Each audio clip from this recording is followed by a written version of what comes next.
Now I've got to figure out an anti-racking device. And I did give a thought to doing a crisscross or a St. Andrew's cross. I think I'm going to go the traditional way and just put a board in with pins. And what made me decide to do that was that.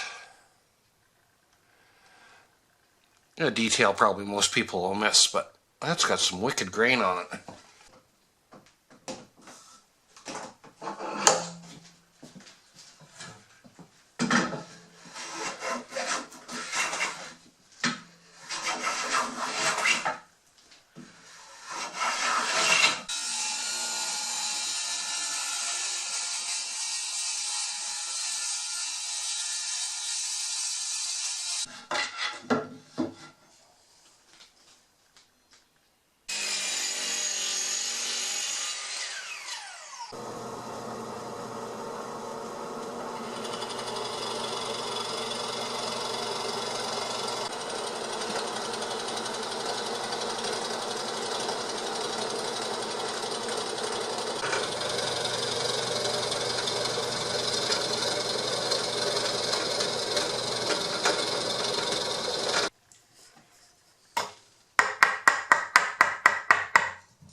going to stop right there.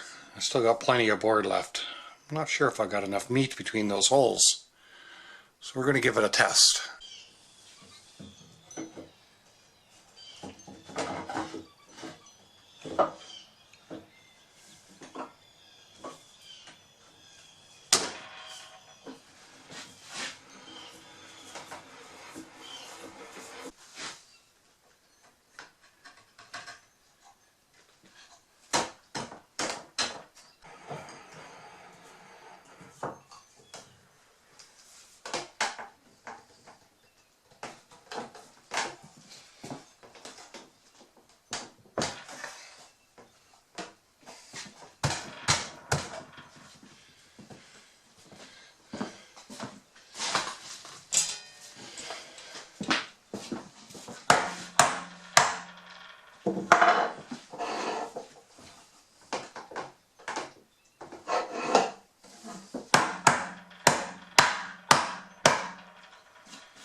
I think it's gripping pretty good. I've drilled another hole in the leg to hold my other holdfast, and I just cut off an angle on there. Oh, that's not glued in, but it seems to be moving with the chop. Alright. And whenever the pressure goes, it's always pressure that way. And I've chamfered those holes. I'm just temporarily using an oak peg here. So all the force goes that way, pushing it into the chop.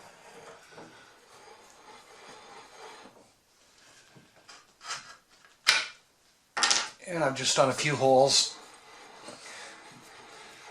And that gives me, what, 4.5 inches of board. I don't know if I'll ever be using more than that. If I do, I'll drill a couple more holes. Well, there's the final shape of the chop of the vise. Put a little bit of a taper into it. Cut it off a little bit shorter so the lap dovetail will show when it's closed. And it's not closed now because there's a piece of wood in it and a pin in it to get that glue up done. First glue up, I did some preliminary sanding on it up to 120 with the machine.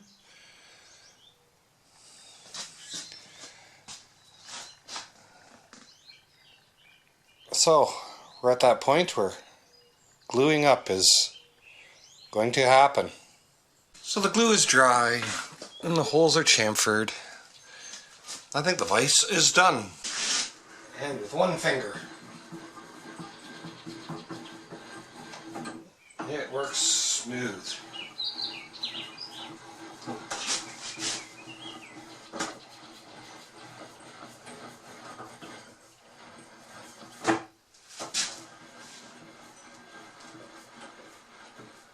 So I'm pretty happy with that. I think it's time to take this bench apart one last time.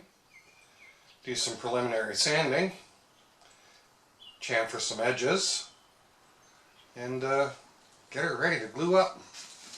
The vise chop itself is already sanded, put a round over on it, broke the corners, so it's ready for finish already.